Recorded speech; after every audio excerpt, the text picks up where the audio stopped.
को बता दें कि शिल्पी राजजई का एमएमएस वीडियो वायरल होने के बाद हाल में काजल राघवानी का एमएमएस वीडियो वायरल हुआ है। आप इस वीडियो को डाउनलोड कर सकते हैं। इस वीडियो में काजल राघवानी खुद अपने तरह से नंगी हुई नजर आ रही है और अपने बेड पर लेटकर इस वीडियो को शूटिंग कर रही है। बता दें कि आप इस वीडियो को आसानी से डाउनलोड कर सकते हैं। इसके लिए आपको डिस्क्रिप्शन बॉक्स में नीचे लिंक दिया गया है, इस लिंक पर आप क्लिक करें और वीडियो को डाउनलोड करने का तरीका हमारे चैनल के मेन पेज पर एक वीडियो बनाकर बताया गया है। आप इस वीडियो को देखकर आसानी से काजल राघवानी के इस एमएमएस वीडियो को डाउनलोड कर सकते हैं। तब तक आप हमारे इस वीडियो को लाइक, शेयर तथा हमारे चैनल को सब्सक्राइब कर लें। अब का करबू ए काजल राघवानी का करबू अमर पाली हो और नया हीरोइन आइल बिया खेसारी के टैटू वाली टूटला के कवनो होला ना आवाज हो फिर कैसे सुनी जमाना।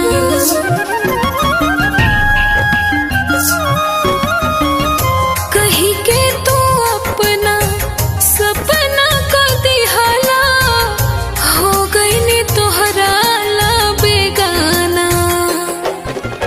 अब के हो भी प्यार में